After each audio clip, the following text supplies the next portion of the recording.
Well. Anyway, welcome and thank you for doing this. For taking time out of the weekend. I know it's tough to get the schedule during the week sometime. Um, Adam, I've known you now for a couple of years now, and I know you've been a low carb proponent for a long time. Anyway, so you've got a great wealth of background. By way of introduction, would you mind just kind of giving us your background for people that aren't familiar with you? Yeah, I appreciate being on here. It's a pleasure to be on here. Like you said, I've been in private practice since 2000. I did some. I'm a family physician, board certified, and obesity medicine specialist, also board certified. Started out doing a few years of emergency medicine, mixing family medicine with it, and then opened up my practice under private practice. And my current practice, I'm a very busy full spectrum family physician in the northwest corner of the Surprise area, which is the northwest corner of the Phoenix Valley. Surprise is the city I'm in. And my practice average patient is about 65 years old. So I have a large geriatric population, but I do a real heavy component of low carbohydrate, ketogenic or carnivorous type diets with patients, and have been for the last, I think, 16 years. I've been doing a low carb diet. I'm half the time I'm carnivore, the other half I'm keto. So it just depends on how I feel. But I've been doing that myself for about 16 years as well, and have had tremendous success with multiple issues, multiple disease processes with diabetes and cholesterol and vascular disease and all the kind of things that you see as an internist or a family medicine doc. Majority of what I do is internal medicine because of the age bracket. We see about 25, 30 patients a day. It's me and a PA. And so we have about 8,000 active patients right now in our practice. And so it's a very busy practice. Yeah. Just do you see anybody remotely, or is it all basically within, I guess with COVID, a lot of people have gone to telemedicine. Are you extending your practice to other people that might want to get a remote appointment with you? Is that possible? Yeah, I actually am now. Arizona's legal ramifications require me to see a person face to face at least once a year, and so that's been one of the challenges I've had in regards to doing medicine. I do dietary consults with people all over the world, but if they wanted to see me for medicine adjustments, things like that, I have to at least see them once a year. So I'll have patients that'll come in and see me because they are snowbirds or the various things like that. But then I do remote all the time as well. And with some recent changes, I guess with Medicare, that's going to make it a lot easier for us to do remote even more. I probably do 3 to 5 remote visits per day, and have been for at least the last 6 months. So. Well, that's good to hear, because I know we are always looking for physicians to help people that are, in part of our community. We've got a big list, and I believe you're on there. If not, I think we'll get you on there, but I think you are. I lived in Surprise. I think you know that. I told you I lived in Surprise when I was stationed there at Luke. So I was probably a year there. I was there, I think 2006 to, no, was it 2008 to 2011? I was in Surprise. So awesome. I spent some time there, so I know exactly where you are. And there are a lot of old people running around there, aren't there? Well, the Sun Cities are out here intermixed with Surprise. So it's a big geriatric mix. And so the snowbird population is huge. And then we've got the military base out here. And I was a reservist at Luke as well. So this is familiar something for a lot of people. Well, let me just, because obviously I follow you on social media, and you're not afraid to, and kind of like me, you're not afraid to speak your mind and delve into some of the insanity that's going on. I mean, particularly when it comes to the way we treat health and in light of this pandemic and failure. I mean, every study out there, I don't think there's a single study that discounts the fact that healthy people do better, really in any situation, and coronavirus is no different. And the fact that we compete, it seems like, and maybe I'm mistaken, I haven't seen everything, but every single CDC guideline, every single state or local health authority never seems to mention, hey, why don't you take this time to maybe perhaps look at, fixing some of these underlying conditions that put you at higher risk? Why do we have a complete dearth of that sort of attitude? And is there a point when enough physicians, is there enough physicians out there that say, this is crazy and we're not going to address this issue? I hope there would be. And for those of us that have been using nutrition as an underlying treatment protocol for part of the disease processes that we treat, it stares right in the face. And so I'm surprised that more don't. But even today, like I made a comment on social media about something in regards to, it was probably about vegetarian or veganism the other day. And a physician on Twitter, pops in and says, you're full of it. It's all calorie in, calorie out issue. And for some reason, that dogma is still there. In most physicians that I talk with, in fact, I just gave a lecture to the Missouri osteopathic group of physicians remotely over there a couple weekends ago. And I was surprised at how many of them say, we've tried the diet thing and nobody will follow it. But the diet thing they try is they tell them to cut out calories, eat carnivore and cut your calories. And that never works. And when I came out of school, I'm sure with you, for the first 5 years of my practice, that's what I told people is, cut your calories and exercise your brains out. And I literally had patients that did that. They would show up in my office with logs of their exercise and their either calorie restriction, their diet. They were cutting their calories to 1,000 calories a day, and they were exercising an hour a day, and they were not seeing success, and they just were not successful. And so that was one of the big drivers behind me going further, trying to understand, what's driving obesity, what's driving our health, and how does nutrition play such a big role. I think until a physician truly has that question and then is willing to look for the answers, because the answers are not in the routine medical literature. And most physicians that come out of school, the majority of their training after school is from a drug rep in the office or from a conference. And unless that conference has an emphasis on the right type of nutrition and how to assess the right type of nutrition for the person, I think a lot of them still get lost. And I still have nephrologists today that actually call me up and say, I don't know what you're doing to the patients, but they're actually getting better. Can I come and sit with you and find out what you're doing? And so, because their kidneys get better, and it's amazing to me. I have cardiologists that still, last week I sent a patient to the cardiologist and he says, I don't know what Dr. Nally does, and don't tell me because I don't want to hear it because I know it has to do with fat, but just do what he says and don't tell me about it. I was like, are you serious? Is this? But so I think physicians are tired. They don't understand they don't have some of the background that helps them understand that the dogma we've taught people about fat for the last 50 years is wrong. And they're still stuck in that calorie in, calorie out mantra because it's easy.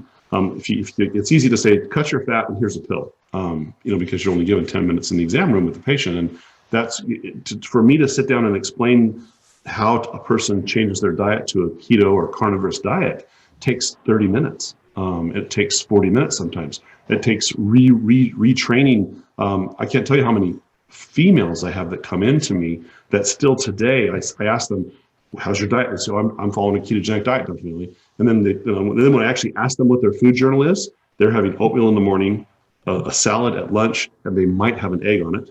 And then they tell me they have a leafy green salad and a couple slices of ham at dinner.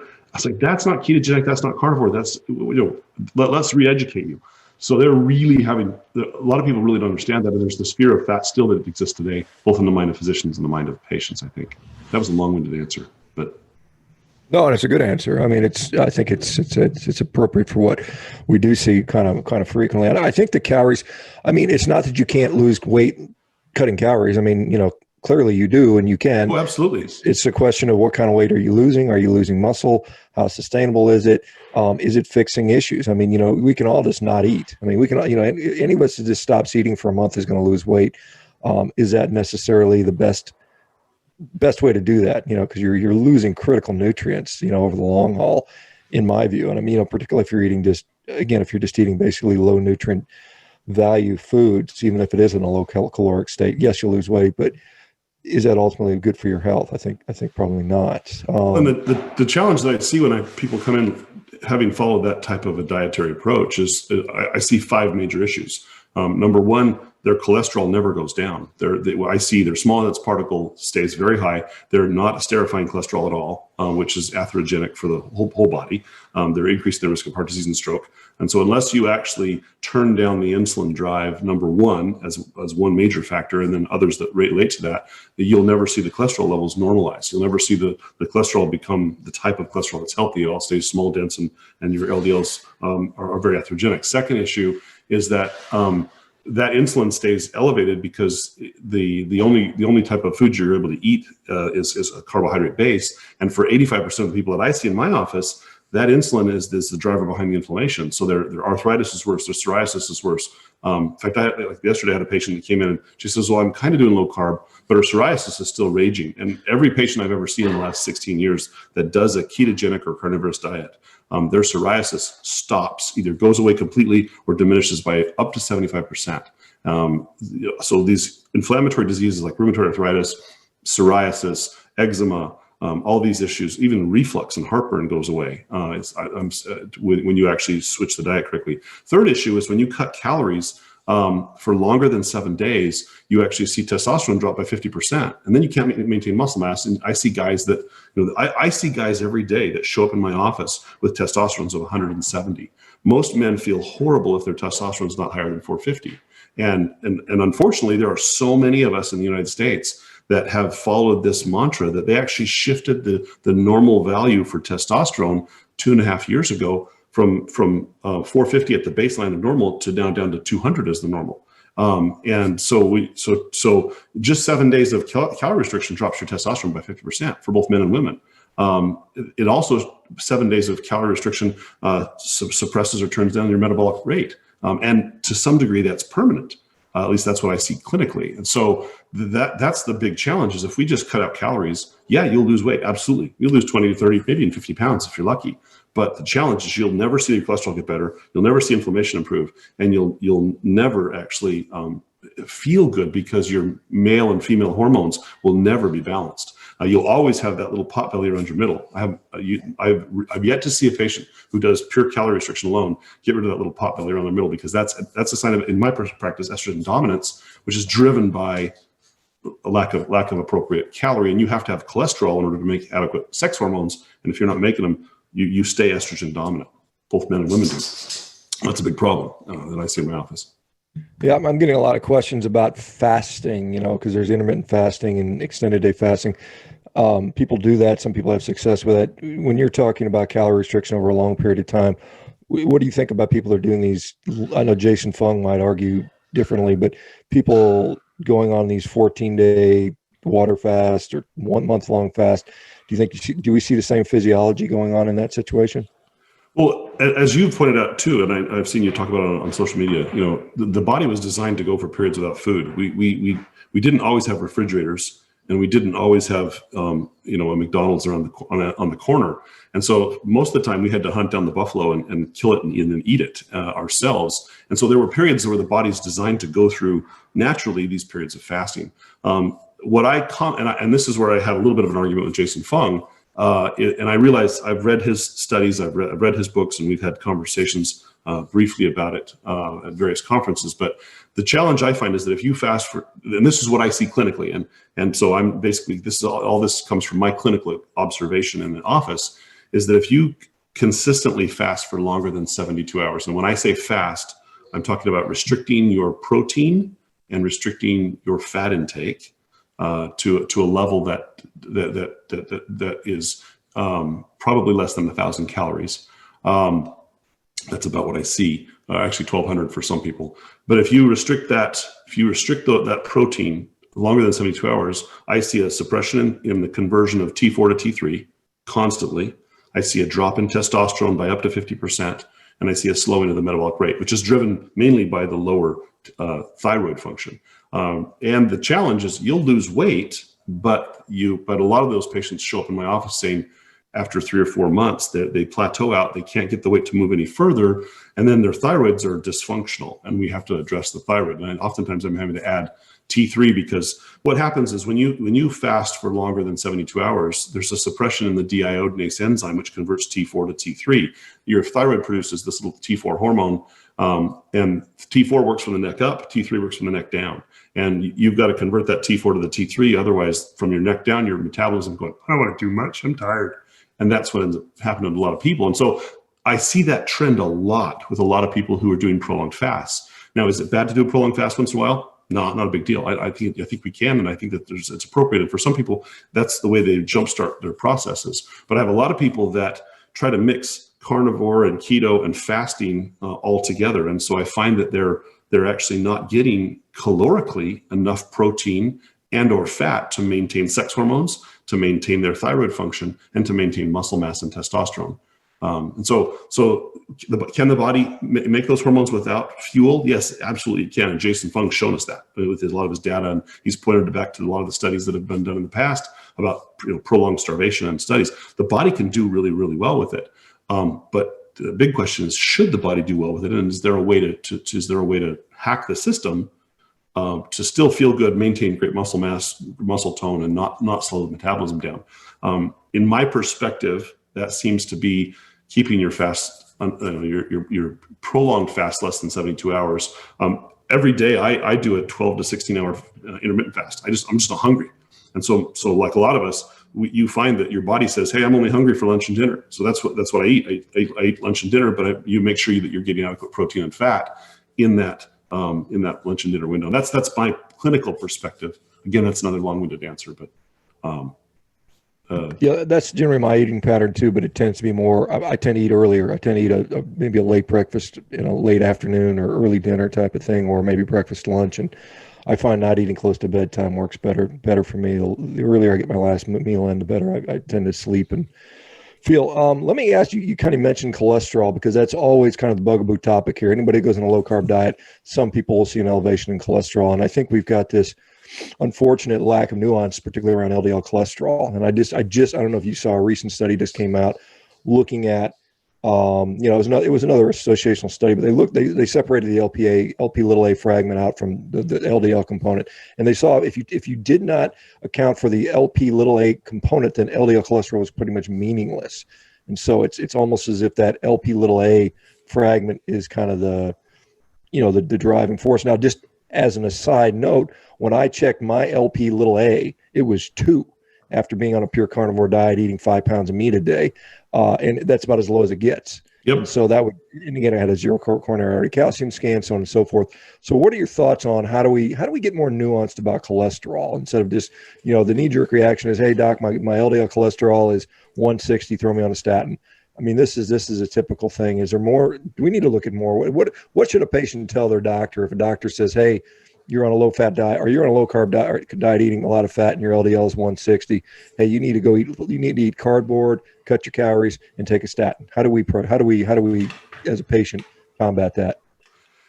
Again, it's another issue of education. The LDL-C, as you're aware, are total cholesterol are measures that are over 50 years old. And so when we use those two measurements to assess patients' risk for vascular disease, we're talking about science that's over 50 years old. That's almost as old as bloodletting. I mean, we're basically saying, we're using the same kind of concept as bloodletting. And it's like, why are we doing this?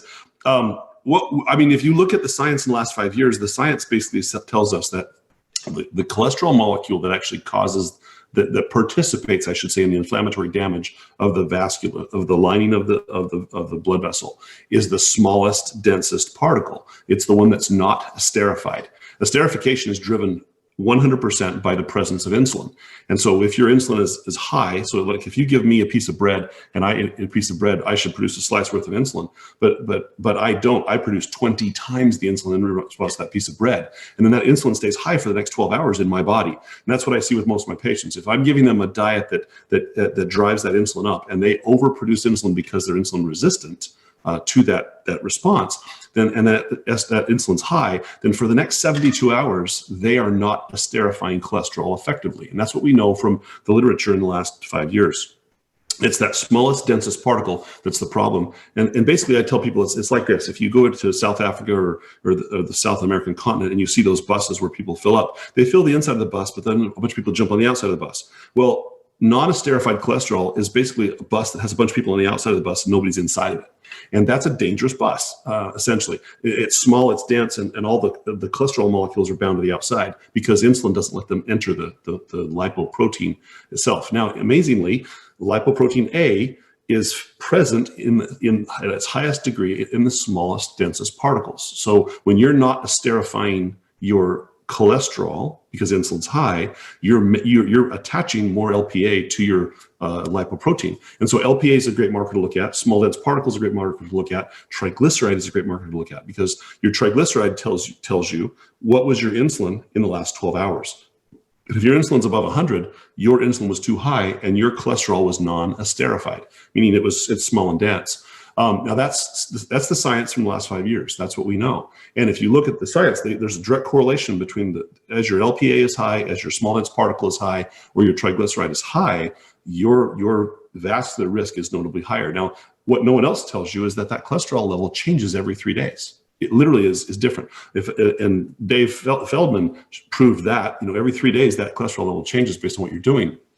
That's what I see in my office. So what patients need to ask is if your doctor's trying to sell you a statin on an LDL-C alone, you need to either ask for an LPA or a small dense particle. In my office, because they cover it more frequently and it's easier to get covered by the insurance plans, the general commercial plans, is I just do either an NMR profile through LabCorp or a CardioIQ profile through Quest, and that gives you that small particle number. And most insurances will pay for it. Some of them give you a hassle about it, but it's like $90 if you have to pay cash for it. So it's not horrible, but that's a great way. Now, if your doctor won't do it, the other marker I use is triglyceride. If your triglyceride's under 100, I'm not worried at all. That LDL means nothing to me. And in fact, I've got multiple patients in the hospital on any given day that have normal LDL-Cs and normal total cholesterols with 90% blockages in their arteries. And I have patients with high LDL-Cs and high total cholesterols that have wide open arteries and normal coronary calcium scores. And the issue is that total cholesterol and LDL-C are absolutely worthless measurements. They're 50 years old. And the problem is that if your doctor is saying to you, I want to give you a statin based on those two numbers, it's as if your doctor's still practicing back when they were using leeches to bloodlet. And that's blunt and irritating to doctors. But my concern is if you don't understand what the cholesterol molecule is doing in the science today, you shouldn't be prescribing the statins. Now, the biggest challenge I find is that if you're doing a ketogenic diet or a carnivorous diet and I put you on a statin, the risk of myalgia and liver enzyme is 40% higher in those patients, because basically the statin is shutting down HMG-CoA reductase, and the only thing that turns HMG-CoA reductase on is insulin. And so if you're not eating a diet that stimulates insulin, and then I give you an enzyme, a medication that blockades that even further, your risk of muscle aching, rhabdomyolysis, and liver enzyme elevation goes up dramatically. And so that's my big qualm with throwing statins at total cholesterol and LDL-C is both of the numbers don't mean anything in regards to cardiovascular risk, although we've attributed to it for a long time. And so you need to understand what's the medicine doing and what are you actually measuring. Yes, in other words, we should change our diet so we can tolerate the side effects of a drug. Exactly. Well, then they start throwing CoQ10 at you because that suppresses the side effect, and then we've got these fancy shots. I can't even remember the name of the 2 new shots that are out that do the same thing. They're just a different form of a statin in a shot form you get every 6 months. Just as bad. And if you look at the statistics, there was no, in fact, in Europe, the last one they did, I can't remember the name of it. It's the peak. I'm slipping my mind. Anyway, there was no decrease in mortality, long-term mortality. It decreased the incidence of heart attacks, but did not improve mortality. You're not referring to the PCSK9 inhibitor? Yeah, PCSK9. I couldn't think of it. Yeah. I never write it because it's just crazy. But if you look at the European study that was published, didn't decrease mortality. Yeah, I want to just because you said something earlier on, I want to back up and discuss this in a little more detail. So you said that if someone's on a ketogenic, a carnivore, or high fat diet, and then they somehow take sugar in or carbs in, it's going to over elevate their insulin levels far beyond someone who maybe does not eat that way. Is that what you're saying? Yeah. So the whole point of when I wrote the book that I wrote, The Keto Cure, one of the reasons I wrote it was because there was no data talking about this thing called insulin resistance and no one had actually defined it really effectively. Joseph Kraft was a pathologist who actually did 13,000 5-hour glucose tolerance tests. And excuse my cat as he walks in front of me. Basically, what he did was he checked insulin and blood sugar every hour for the first 5 hours after at the onset of a fast, or at the end of a fast and at the onset of a meal. And what he found was that the normal person who has an insulin, their normal insulin should be somewhere down around 5 at fasting, 5 or less. So, and I see somewhere between 1 and 5 on the fasted insulin. I think it's nanograms per deciliter is how they measure it. Once you eat, that insulin will rise, as will blood sugar, over a 2-hour window, then will begin to fall. Normally, that insulin response shouldn't go up above 40 nanograms per deciliter. But for many of us, many patients I see, when they come into my office fasting, their insulin's 35 to 40 already. So their insulin is responding as if they had already had a huge meal. And then when they do eat a meal, when the average person eats a meal, that insulin may peak at around 60 and then drop back down within 2 hours back to somewhere between 5 and 15 or 20. Most of these patients that I see, their insulin stays up in the 100 to 200 range for upwards of 4 or 5 hours and then begins to fall. And that's driven by the signal from the fat cells and the signal from the muscles. Our muscles and our fat cells are endocrine glands, and they produce hormones. And if you've got a sick fat cell and you have sick muscles, the counterbalance to the pancreas and liver to control that insulin load is being driven by tumor necrosis factor alpha, interleukin 6, interleukin 1, and interleukin 3 or 3. And those hormones are being produced by the muscles and fat cells to counterbalance that insulin. Well, in insulin resistance or prediabetes or type 2 diabetes, that counterbalance system is broken. And so if you give me a piece of bread, I should be able to have an insulin response up to 40 or 50 and then drop back down to 5 or 10 within 2 hours. But doesn't. Mine spikes to 90 and then stays up there and drops down slower. And I have people that go up at 100 to 200. It's amazing because the patients will come into me, and if I have an obese patient, the first thing I'll do is I'll check his insulin fasting. And it's usually 35 to 40. And so his body is acting as if he's continually eating donuts all day long. And that's why he's having trouble storing. It's why he's losing weight. It's why that insulin acts as a inflammatory marker and drives the atherosclerosis and all those kind of things that go on that way. If that makes sense. So it's that big, huge insulin response. And that insulin response changes as you, within about, it lasts about 12 hours, but it'll drop off within 72 hours totally if the diet's changed. Yeah, and I've seen both ketogenic diets, carnivore diets being very effective at bringing down that fasting insulin. They're probably one of the most effective things to do that, over time. There is a lot of, when we had Ben Bickman on, and, Ben has, recently written a book about insulin resistance, which is quite good as well. But one of the things we talked about was the fact that, there's these intracellular lipids, ectopic fat that occurs in both in the viscera, the liver, the pancreas, the mental fat, the intramuscular fat. Often some of these will be ceramides. And the people that are on a plant-based diet will say, well, see, it's because fat accumulates in the muscle cells and interferes with insulin signaling. And therefore, that is why you become insulin resistant, and therefore you should not eat fat. How do you sort of analyze that sort of sentiment or that data? Well, you can look at one study and try to change the world with one study, and the challenge is that, as you're well aware, we know that some of these. Well, let's back up. I look at it this way: as I have in my clinical experience over the last 20 years, I have never seen a patient following a plant-based diet lower their triglycerides below 100, and I've never seen them truly get their small dense particle within a normal range unless they're adding fasting to that regimen. And I suspect that, and this is where the fasting plays a role, is that it allows for periods of that insulin dropping off to be normal. Do the ceramides play a role with fat stimulus? They very well may, and I don't know enough about that aspect of it to really comment. I'm not an expert in that area. What I can tell you from my clinical experience, though, is that when I look at patients who do low carb, ketogenic, carnivore, or plant-based diets, I'm always struggling with the plant-based diets because their inflammation is never turned off. Their insulin levels are always higher. I can never get their small dense particle number for their cholesterol, their small dense LDL under.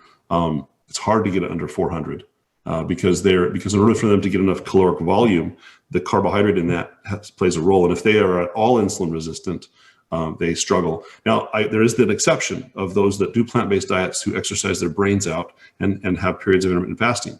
If you do that, you can see some good experience in lowering the cholesterol levels. But those patients have trouble maintaining muscle mass because, as you're well aware, the gut absorbs only 5% of plant-based proteins, where it absorbs 50% of animal-based proteins efficiently. And as we get older, that absorption of both fat and protein diminishes with time because as our gut ages. And so if you're doing a plant-based protein, you've got to actually eat more and more volume over time in order to maintain the same caloric or protein intake and the same metabolism for plant sterols in order to make the cholesterol and the sex hormones that come from those plant sterols.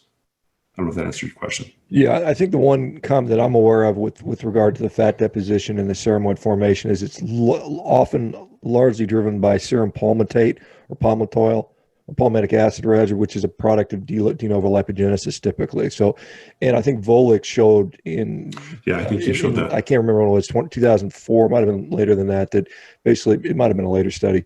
The ingested saturated fat has nothing to do with the serum saturated fat. In fact, it actually shows an inverse correlation, which I vaguely remember that seeing someone comment on cellular. I think he actually commented about it. So, in my perspective, from a clinical perspective, it really hasn't played a role at all. So I haven't really delved into it. Let me ask you, because there's a couple people hinting about the concern about metabolic flexibility. There's some people that says, hey, you can't be on a ketogenic diet long term, carnivore diet long term. You need to periodically eat carbohydrates or all hell is going to break loose. You're going to be cortisol dominant. You're going to be thyroid's going to go out of whack. What are your thoughts about this? I mean, define metabolic flexibility in your terms, and the people that say you must preserve both fat and carbohydrate capacity. And I would say, my glucose has never been zero, so I always have the capacity to utilize glucose. But what are your thoughts on that you got to have sugar every once in a while, or you're just going to die, or your head's going to fall off, you're going to grow a third eyeball or something like that? It's interesting because,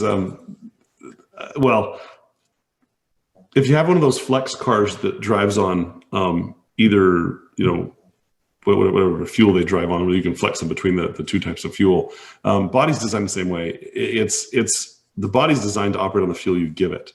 Now, the only caveat to that is we have genetics that play a role in the efficiency of that fuel use.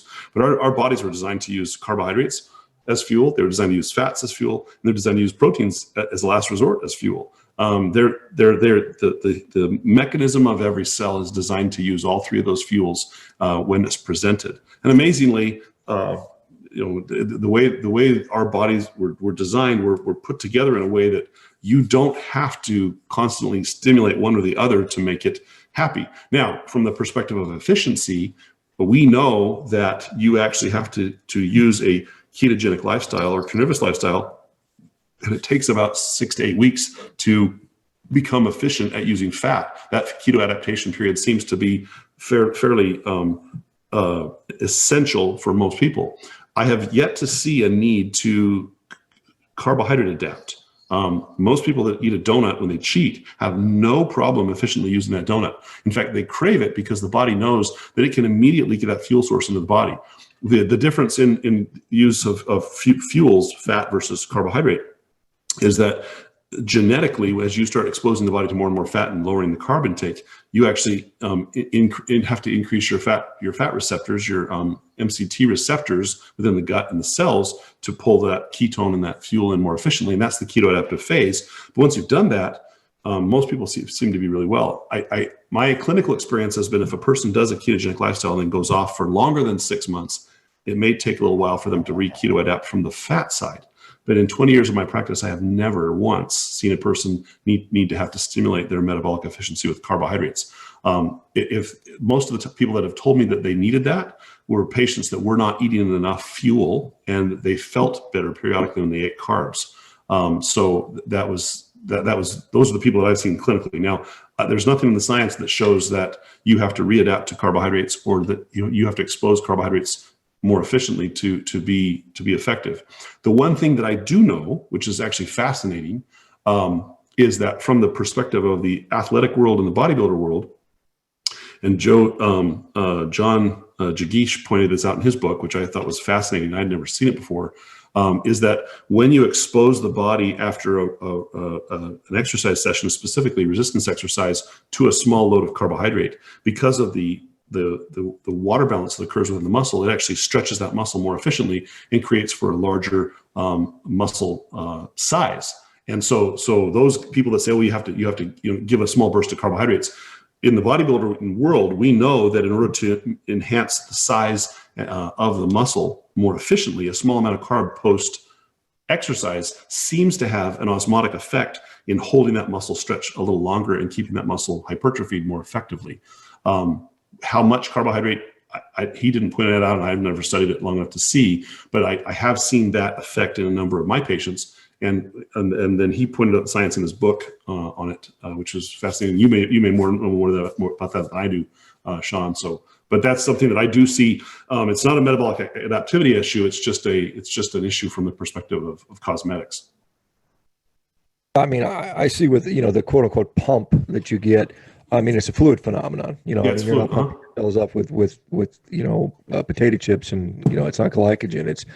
It's water. And so I find that, just providing adequate fluid and electrolyte, either immediately before or during the workout basically does the same thing. Because all we're seeing with, carbohydrates driving insulin driving fluid and salt retention via actions on the kidneys, the tubules in the kidneys, you basically circumvent that by just providing extra salt and water. And that's what I found in my experience, and it works pretty well. I don't have a problem, getting fluid in the muscles. So let me ask you, this is something that I think as a community that we need to do more of. Is one thing, we there's so much talk about weight loss all the time, but we are seeing, and you are seeing, and I'm seeing, within this ketogenic carnivore community, is tremendous clinical improvements in a lot of things that are not traditional weight loss things. Would it be an autoimmune issue, whether it's mental health issues, whether it's inflammatory issues, digestive issues? That's not getting as much play as I think it should be.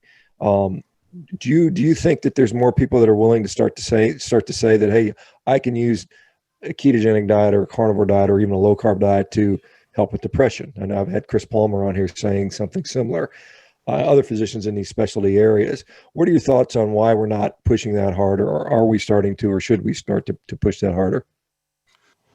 I think we should. I mean, those of us that do this on a regular basis can see the tremendous benefit that occur in a broad spectrum of 20 or 30 different disease processes that I see in my practice that respond wonderfully well to ketogenic or carnivorous type diets. And I can, I know you've gone on about them, and I can go on about the different types. I think that I think the biggest reservation that most physicians have is there's no literature that talks about it. So a lot of physicians are a little leery of promoting it without a study. The challenge is that those studies probably will never exist. And so it really comes down to just, using clinical experience and sharing clinical outcomes. And that's really often what I end up having to do with my patients. Those that have Crohn's disease or inflammatory bowel, they show up in my office, and 85% of them have complete resolution of their symptoms when they do a ketogenic or carnivorous diet.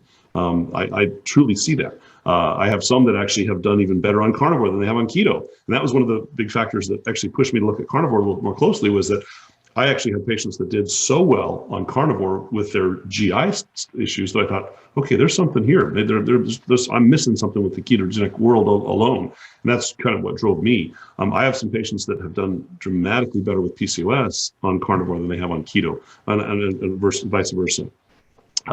The depression, schizophrenia, I've got a family member who's a schizophrenic, and when we can get him to actually stay keto, his hallucinations are better, his function's better, his depression, anxiety is better.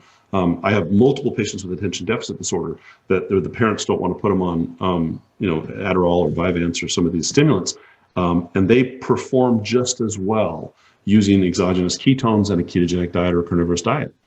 Instead of using stimulants, by pushing that ketone presence in the brain in any way you possibly can. I find that's a phenomenal way to treat that disease process. ADD is huge in my practice in that regard.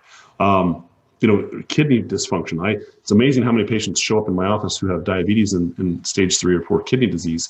And then what ends up happening is we put them on a ketogenic or carnivorous diet, and literally within 12 months, their protein levels are back to normal. Their creatinine levels drop back to stage 2 or stage 3 from stage 4. And that's where I said I've had literally 2 nephrologists show up in my office saying, will you please show me what you're doing? Because you're doing exactly opposite of what our diets tell patients to do, but they're getting better and we don't understand why.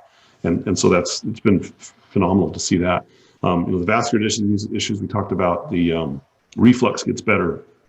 Skin disorders, I can't tell you how many times I've had patients with eczema and psoriasis show up in the office to get better. I had one lady run down the hall at a conference to me, yelling my name. She was from Mexico. Her her family had brought her up from Mexico, and she didn't speak much English, but she just, yeah, Dr. Nally, Dr. Nally. She came literally running down this conference hall, moving her fingers like this. And when she got to me, she had outrun her son-in-law, who then came up to me and said, 5 weeks ago, she was in a wheelchair. She could not walk. We put her on a ketogenic diet, and when she has such bad rheumatoid arthritis, her fingers were all twisted. But she was moving them, and she ran down the hall to me. He said she could not get out of a wheelchair. She couldn't walk. Put her on a ketogenic diet. 5 weeks later, she's running down a hallway, and she stands there the whole time when he's talking to me, flicks her fingers like this, which she could not do 5 weeks ago. That is just diet. It's just diet. It's amazing to see what diet does. And so, and that's autoimmune. Those are autoimmune disorders. I see that with thyroid, Hashimoto's thyroiditis. I see it with the rheumatoid issues, the lupus. Does it cure them? No, because there's some underlying issues that are still driven there, but it has dramatic improvement in them. So in my practice, and I know a lot of other carnivorous and ketogenic docs that practice this way, that's the underlying, that's the basic treatment is we start with diet and we add on medicines if we need to. And it seems to be real effective that way. Yeah, I think that in that way, that really makes sense to start with we do it backwards. Everybody says here's a pill, and it's completely the opposite way it should be. It's not that all medicines are bad. I mean, there's certain medications, and I think they're probably better in an acute setting. I think of antibiotics. I think, there's a few instances where lifelong, let's say type 1 diabetic, insulin is going to be probably part of their lifelong regimen. And that's something that's life-saving for many of those people. But in general, we have these medications that are the front line when they should be the last resort, quite honestly, or surgical procedures, so on and so forth. But we just don't have the time to do that. You were talking about, what was I going to say? Well, there's a question in here. Somebody's talking about, let's say you're a sort of a person that, you're fine doing a ketogenic diet. I remember my question now, but I'll get to this one first. You're fine doing a ketogenic diet or a carnivore diet, but you want to be able to say, I want to be able to participate and have a few berries and some carbs now and again. How do we make that physiology work, or can you make that physiology work appropriately? Or is it all or nothing? Is it, you gotta go the whole way and never add the other stuff? And how do you balance that stuff, or can you balance that stuff? Well, the amazing thing is we're all individual, we're all different, and our metabolisms are all different. I know you've seen this before, and I know I've seen you comment about it before too, and on your podcasts and on your feeds. In my perspective, clinically, insulin resistance is it's a gradation. Some of us are mildly insulin resistant, some of us are horrendously insulin resistant. What I commonly see is that if you follow a ketogenic diet or a carnivorous diet, that insulin resistance dramatically improves within about a 24-month period of time. And I usually see people achieve a baseline back to a sense of normal or close to normal at around 24 months. That's usually what I see in my clinic. I usually see those fasting insulins return back to 5 or less, somewhere between 12 and 24 months after they've been doing this. At that point in time, the person's not essentially, you can't just flip back to the standard American diet because your genetics will predispose you to return to where you were. But you can get away with cheating once in a while, or having a glass of wine, or having a for Christmas, my wife and I, our anniversary is right after Christmas, and a box of See's candies is fantastic. I love See's candies; they're fabulous. But I will tell you that because of my genetics, if I cheat and I eat that pound of chocolate, number one, I'm going to feel like I have a hangover for the next day. And then number two, the cravings for me, because of the amount of insulin I produce, I still overproduce a little insulin response to that.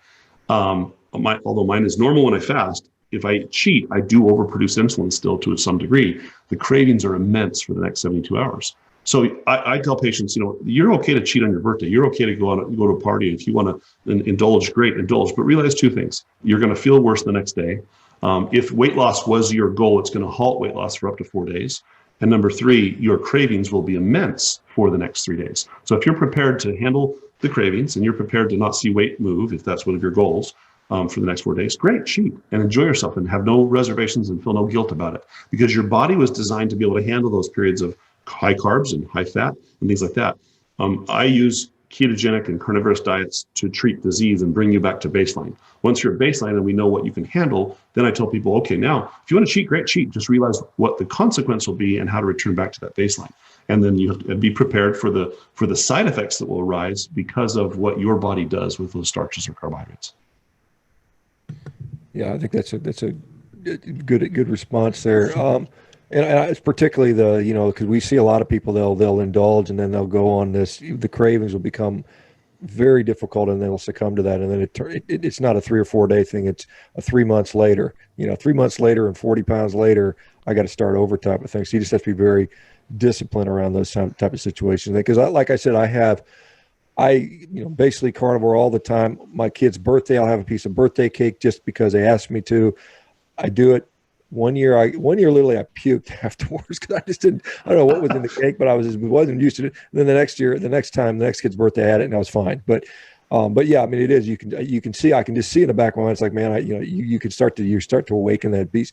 Let me go back to the ketogenic diet, because the problem I have with the ketogenic diet now is it's so hard to, there's so many variations. I mean, corn oil and Diet Coke is a ketogenic diet.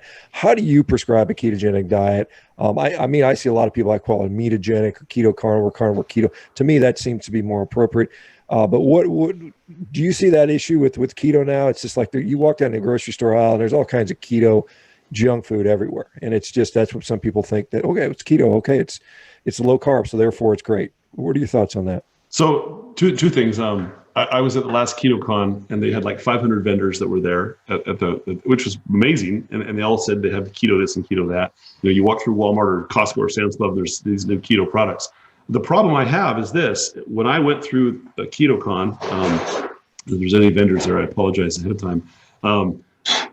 Of the 500 vendors, there were 5 products that I could actually indulge in that were actually truly ketogenic. The rest of them were lower carb or paleo-ish. The diet that I prescribe is a real food-based ketogenic diet. And so it really does vary on the edge of carnivore. I used to let people indulge with a lot of things. And my wife will still make almond flour based treats periodically. And those are great. And so that's really the keto cheat that I have is their almond flour based low carb cheesecake or things of that nature that she'll make for a dessert or something like periodically. But for the most part, everything that we eat in my house is real food. It's either meat, fish, eggs, or some form of leafy green. We'll indulge a little bit in some of the root-based vegetables. Rarely, the cauliflowers, the broccolis, they still have carbs in them. And so when a patient comes to me, they get a list of the foods and the carb content of cooked versus non-cooked vegetables and fruits and the carb content of those portions. And so I tell them, if you want to indulge in vegetables or fruits, you have to realize that you have to have portion control or you will overshoot the carb content. For most people, that becomes hard because then they have to start counting portions and calories, or not calories, but portions. And that reminds them of counting calories, and that becomes work. So I tell them, if you want to do keto, I want you to use real food, and you can use the leafy greens. If it's not a leaf and it's not green, the carbs count. And you have to count them, and so that's where I end up being. So a lot of times, my keto is borderline carnivore because I'll have a salad here or there, and the salad will occasionally have a little bit of dressing that has a small amount of carb in it. But that's really what my approach is. I never tell patients to indulge in the keto foods just because they're not really truly keto. Yeah, what are your thoughts? I mean, because some people, maybe not people in this particular MeterX group, but there's people that will be watching this that are on keto diets, artificial sweeteners. You've got sugar alcohols, you've got stevia, you've got monk fruit, you've got, aspartame, you got any thoughts on those? Good, bad? Do they destroy? Do they have negative? I mean, some of them will impact insulin, some will impact glucose, some of them will have a gut effect. What are your thoughts around those things currently? Is there one that someone can do? Is it just a dangerous, slippery slope to get on for many people? How do you deal with that? So I actually wrote a whole chapter about it in my book, and on my website there's an article about the which sweeteners are okay and which ones aren't. In my perspective, there's not a whole lot of science in the sweetener world other than the science that was done by the companies that are making and using and selling the sweeteners, and so it's hard to fully trust it. But what I find is that all sweeteners have some effect. The only sweeteners that, and when I started looking at sweeteners closely, I was looking at, okay, does it raise the insulin? Does it change your cholesterol profile? Does it allow you to lose weight? Does it change inflammatory markers? Those are the big 4 things I looked at sweeteners. The sweeteners that I find that I am okay with in my practice are liquid stevia, erythritol as the only sugar alcohol that does not seem to raise insulin or adversely affect the cholesterol levels, although it will give you gastrointestinal gymnastics, I guarantee it. chicory root, which is a naturally occurring long chain oligosaccharide. It does not seem to affect insulin adversely, although it will also give you some GI upset. And then liquid sucralose does not seem to raise insulin, although most people have to combine it with something to take away the aftertaste, and that's why they created Splenda. And so in the crystalline form, you want to avoid it like the plague. What we found in my house and in my practice is that when you combine one of those 4 sweeteners together, it eliminates an aftertaste, and you can bake with them and make some things like that. So my wife, when we went through Thanksgiving, she made this amazing coconut cream pie, which was truly keto and did not raise insulin. And was actually great. Now, the only carbohydrate that was there was she made the crust from macadamia nut, which has some carb and some fiber in it. And so that was the component that you have to be cautious with in regards to overall portion control. But from my perspective, those are the only 4 sweeteners that I allow for. Aspartame, although it doesn't raise insulin, can have, well, let me back up. I allow some patients to use aspartame in bridging as we help them get into their diet, because aspartame actually has an appetite suppressive effect from the perspective of weight loss, but aspartame does slow down the gut metabolism and can cause the gut bacteria to be insulin resistant, and we know that from a couple studies. And so I just have patients use caution with aspartame in that regard. But the other sweeteners that most people have switched to, like the sulfame, potassium, and all the other sugar alcohols, raise insulin. And monk fruit, 50% of the patients that in my practice actually can't lose weight and see an insulin rise and a rise in cholesterol if they're using monk fruit. And so that's because monk fruit is a form of fructose, and it acts just like fructose in the liver and creates an insulin response and a stimulus for cravings and things of that nature. So those are the 4 sweeteners that I'm okay with. And I tell patients to use them in caution, and if they struggle with one of them, we eliminate it. But I'm a realist. You got to live your life, and it's hard to get around things if you just completely eliminate everything. So if we can find things that help people bridge through family traditions and cultures and food types, then that seems to be helpful for them. Yeah, I guess I'd be remiss, because your handle is Doc Muscle, so we should probably touch upon exercise. What is your prescription for exercise? What role does exercise have to play in health in general? I'll just let you, I know what my thoughts are, but I'll let you share your thoughts on that. I love exercise is essential. It's important. I love weightlifting, and so that's where the Doc Muscles term came from, because in medical school I was always in the gym lifting weights. The struggle in medical school, though, was that my diet was never spot on, and so the weight part was hard. I could make the muscle, but I couldn't get the weight to move. I find, from the perspective of my practice, the most efficient, and again, 85% of the people that are in my practice are insulin resistant or type 2 diabetic.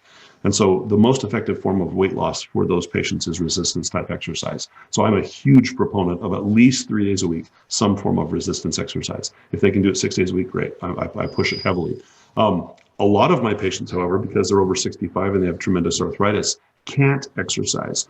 So for a long period of time, and when I first started doing this, for about 5 or 10 years, I experimented with, can you lose weight without exercise? And yes, you actually can. I have hundreds of patients that have been able to lose weight very effectively without exercise. Now, exercise is a huge bridge and plays a big role in reversing that insulin resistance a lot faster, and in understanding that your muscle also produces hormone. When you exercise that muscle, that helps dramatically in enhancing your reduction in insulin resistance by increasing growth hormone and suppressing insulin as that muscle becomes more efficient and more effective. So if you can't exercise, that's where the ketogenic diet came into play a role, or carnivorous diets come into play a role, because I have a lot of patients that their arthritis is so bad they really struggle with that. So we can use diet to help them, but if they can exercise, I get them doing resistance exercise. Now, my wife is a runner. She loves to run. Her therapy is the road, and so she loves to do cardiovascular exercise. And there's nothing wrong with cardiovascular exercise at all. It's tremendous for the heart. Does a fantastic job. I just am one that the only reason I want to run is if I'm being chased by a bear. But what I found with cardiovascular exercise is that it actually does enhance some of that. If you use it correctly with resistance exercise, then I find that it augments some of the weight loss a little faster. And some of the type, I'm a hunter, and so if I'm not running, then I can't run through the mountains chasing after deer very effectively, and so I incorporate that as part of my workout regimen. just because I want to be able to do that from that perspective. So I incorporate both. That's another long-winded answer, but. Yeah, no, and that's great. And I obviously I'm a big proponent of resistance training and strength training and weightlifting and all that type of thing. And I do that pretty much every damn day, pretty much. I mean, and then I'll do some sprinting and then I'll walk. I mean, that's my kind of prescription for my own health. And it seems to do okay. Let me ask you about, you just mentioned hunting, but let's talk about types of meat, because there's always this sort of debate around, like carnivore diet or keto diets or paleo diets. In order to be successful, you have to eat a certain type of meat, whether it's grass finished, regenerative, and I'm supportive for those things based on environmental issues. But what has your clinical experience been? Do you see significant differences between those people that are wealthy enough or choose to eat grass finished beef versus those that say, hey, I can only afford to eat the beef at Walmart or whatever? I mean, do you find a huge difference between that with the clinical outcomes? And if so, what are they? From the perspective of clinical disease, I don't really see a big difference between, from the perspective of diabetes reduction, reversal of diabetes, reversal in heart disease, reversal in vascular disease, reversal in kidney dysfunction, whether they're doing grass-fed, grass-finished beef or deli meat out at Walmart. I don't see a clinical difference. The only difference I do see mildly is that in inflammation. I find that people see less inflammation when they're using meats that are grass-fed or range-fed. I see it most with eggs. I feel it myself with eggs. We have chickens I live on a little ranch, about 3 acres, and we've got chickens and goats and horses, and so we actually have our own eggs at the house. And I find that I feel better when I'm eating my chicken eggs, because they free range around my property, and than I do when I'm eating regular eggs. I haven't seen it as much. Let me take that back. We use a meat shop that actually purchases meat out of Omaha, Nebraska, and it's all grass-fed. And so we do see less inflammatory change when we're using those foods. But from a clinical perspective into the treatment of disease, I don't see any difference, whether you're buying it off the shelf at Fry's or Sam's Club or Walmart, or versus going to your butcher and buying the grass-finished. Your taste is always going to be better when it's range-fed. I've noticed that. All my patients tell me that. And from the perspective of inflammation, if we're really trying to zero in on and identify what's driving your psoriasis or your eczema, then I think that using those type of products, you may find a little improvement there. But that's the only thing I really see. And so this big push to do grass-fed and range-fed, I haven't seen as much benefit as other people tell me I should be seeing between the two groups of people when they use those foods. Yeah, that's when I've kind of surveyed people doing it. That's kind of similar, and it's good to know the little nuance there with the little inflammation. So that'll be good to get hopefully more data on. And we're going to have Stefan Van Villay coming on, and he's a researcher. This is his wheelhouse. He's actually doing some of these studies, at least to some degree. So we'll get to pick his brain. So I had Fred Provenza on, who does stuff, and he's basically says, yeah, we don't have really any studies yet out there on humans that show what we want to show, and that's great. Hopefully they can show that. Yeah. In your talk about, you said reversal of kidney disease, and I've seen that for sure. And there's actually a study out there showing that substitution of protein for polyunsaturated fat and refined carbohydrate shows an improvement in GFR and so on and so forth. You said cardiovascular disease reversal. Can you touch more on that? What are you seeing when you say cardiovascular disease reversal? So when I started, because I have an older population that's so prone to heart disease and stroke. My biggest concern was that when I started pushing ketogenic diets with patients, I would have the 50 cardiologists in Arizona chase me down as a quack and throw me out of Arizona. That was my biggest worry, was if I start pushing high protein, high fat with patients, various components of that, what would happen. So about I think it was about 13 years ago, I started doing carotid ultrasounds on my patients every 6 to 12 months. And I started looking very closely at what was happening with their, and I used a carotid ultrasound for 2 reasons. I could get it covered by insurance. They would cover it, where they wouldn't cover coronary artery scans. And it was an easy test to do that was non-invasive, and it was cheap. And so patients would be willing to do it, even if they had to pay cash for it. So I started using ketogenic diets with those patients. And what I started seeing was a 2 to 10% regression in plaque formation in the carotid arteries every year a person followed a ketogenic lifestyle. And I've seen that consistently over the last 13 years. I have multiple patients that, and it's funny to see happen, because I'll send them for a carotid ultrasound and they'll have a 50% blockage, and the radiologist will read it and say, yeah, there's a 50% carotid stenosis on both sides. And then a year later, it comes back and it's 40%. And again, ultrasound is a ballpark, so they go 25, 50, 75. So, but if you have a radiologist that'll read it, or you have a tech that'll read it, they'll give you a little closer window gauge. 2-3 years later, all of a sudden now it's 25%, and the radiologist goes, "This must have been a misread a couple of years ago," and then he'll actually comment about that in the notes, saying, "I don't understand how this got better," because they never see that, and they never see it. But I've seen it consistently for 13 years in my practice, and it's been one of the things that I'm shocked that no one else is really looking at closely, because I see that with the carotid arteries. When the patient shows up and has their calf done, I see it with their calf.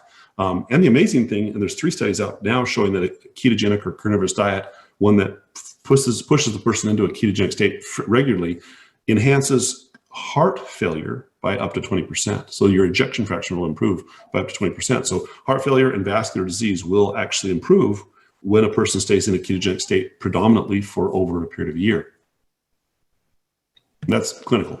Yeah, and that's fascinating. And I don't know, do you have you said there's no studies, and it would be great to see if someone would be willing to put some case reports out there in the literature on this type of stuff. And if not, at the very least, share that data on social media, so you can, maybe anonymize the names and just say, this is person here, this is 2 years ago, this is a year, this is current, just so we can, get this out there, because this information could be life-saving. And I think it's important to there's a whole section in my book on that. I actually used 2 patients in the book on their data, and I've posted it periodically. I just need to keep reposting. Challenge is having the time to do it, but I know there are others that have seen it in their practices as well. It's just a matter of posting the case studies. I just haven't. What I need to do is write up one and try to get it published.